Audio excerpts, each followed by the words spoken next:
ধন্যবাদ প্রিয়াঙ্কা বণিক, আপনি যেমনটা জানতে চাচ্ছেন। আমি চট্টগ্রামের নোয়াখালীতেও আসলে গত 8 দিনের টানা বৃষ্টি এবং জোয়ারের পানির কারণে নোয়াখালীতে ভয়াবহ অবস্থা। আসলে নোয়াখালীর প্রায় 20 লক্ষ মানুষ পানিবন্দী হয়ে পড়ছে।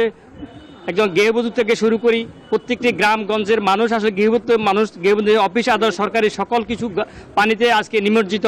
একটু এর আগের বুলেটিনে আমি যেমনটা জানিয়েছিলাম, অন্যদিকে মানুষের ভিতর দুর্ভোগ দেখা দিয়েছে। এখানে প্রশাসনের সরকারের পাশাপাশি বেসরকারি বিভিন্ন স্বেচ্ছাসেবী সংস্থাও কাজ করছেন দুর্গত মানুষের পাশে দাঁড়ানোর জন্য।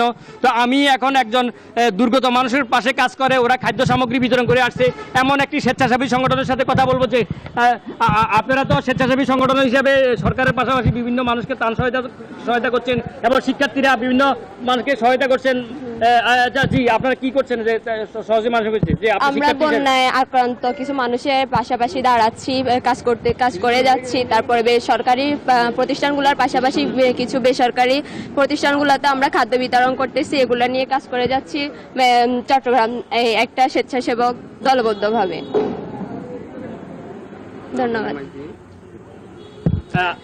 নোয়াখালী মাইজদিতে যারা হচ্ছে বন্যায় আক্রান্ত হয়ে গ্রাম থেকে বা শহরে আসছে, কিছু কিছু মানে আশ্রয় কেন্দ্রে আমরা খাদ্য বিতরণ করতেছি, তাদেরকে সহায়তা করে আমরা খাদ্য সামগ্রী এগুলা বিতরণ করতেছি, কাজ করে যাচ্ছি।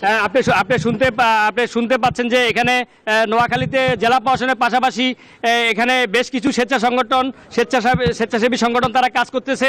নোয়াখালী বিজ্ঞান ও প্রযুক্তি বিশ্ববিদ্যালয়ের শিক্ষার্থীরা সহ বিভিন্ন স্বেচ্ছাসেবী সংস্থা খাদ্য সামগ্রী এবং মানুষকে ত্রাণ সহায়তা করে যাচ্ছে এবং গৃহবন্দী যারা আছেন তাদেরকে সহায়তা করছেন। তো এই ছিল আমার কাছে নোয়াখালী থেকে সর্বশেষ। আমি চলে যাচ্ছি এখন লক্ষ্মীপুরের, সেখানে আমাদের আরেক সহকর্মী পাবেল সেখানে অপেক্ষা করছে, তিনি সেখানকার পরিস্থিতি জানাবেন। পাবেল। মাইক্রোফাইবার কটনের তৈরি ক্লিন মপ, যা ঘরের ফ্লোরকে করে ঝকঝকে পরিষ্কার। ক্লিন ফ্লোর মপ, সহজেই পরিষ্কার। আপনি যেমনটি নোয়াখালী পরিস্থিতির কথা বলেছিলেন, আসলে আমাদের লক্ষ্মীপুরে যে কাঁচা গড় কিংবা পাকা গড়, গ্রাম কিংবা শহর, আসলে সব জায়গাতে থই থই করছে পানি। গত কালকে থেকে আজকে 2 থেকে 3 ফুট পানি বৃদ্ধি পেয়েছে বলে স্থানীয় বাসিন্দারা আমাকে জানিয়েছেন। আসলে অনেকে গড়বন্দি রয়েছে, আবার কেউ নিরাপদ আশ্রয়ে গড় ছেড়ে অন্যত্র আশ্রয় নিচ্ছেন। এমন পরিস্থিতিতে আমি এখানে কথা বলেছি জেলা ত্রাণ ও পুনর্বাসন কর্মকর্তা ইউনুস মিয়ার সঙ্গে। তিনি আমাকে যেমনটি জানিয়েছিলেন যে এখন পর্যন্ত 6,57,000 জেলার মানুষ আসলে পানিবন্দী অবস্থায় রয়েছে।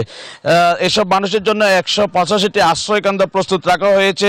বিভিন্ন উপজেলা নির্বাহী কর্মকর্তাদের তথ্য মতে এখন পর্যন্ত 8,500 জন আশ্রয় কেন্দ্রে গেছেন বলে আমাদেরকে এখানকার জেলা ত্রাণ ও পুনর্বাসন কর্মকর্তা বলেছেন।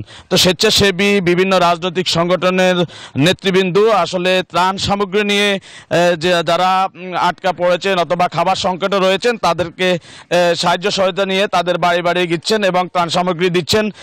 আপনাদেরকে আরেকটু দেখানোর চেষ্টা করি যে আমরা এখন পৌর শহরে রয়েছি। এই পৌর শহরের এই যে অবস্থা আপনি দেখেন যে একটি বাসা একেবারে, এই বাড়িটি একেবারে ডুবন্ত অবস্থায়, এখানে অনেকের হাঁটু পরিমাণ পানি রাস্তায় এবং ঘরের ভিতরেও প্রায় কোমর পরিমাণ পানি রয়েছে। তো লক্ষ্মীপুরে এভাবে আসলে বন্যা মোকাবেলা করছেন লক্ষ্মীপুর মেঘনা উপকূলীয় বাসিন্দারা। এই ছিল আমার কাছ থেকে লক্ষ্মীপুরে বন্যা পরিস্থিতি সবশেষ। ফিরে যাচ্ছি স্টুডিওতে প্রিয়াঙ্কার কাছে।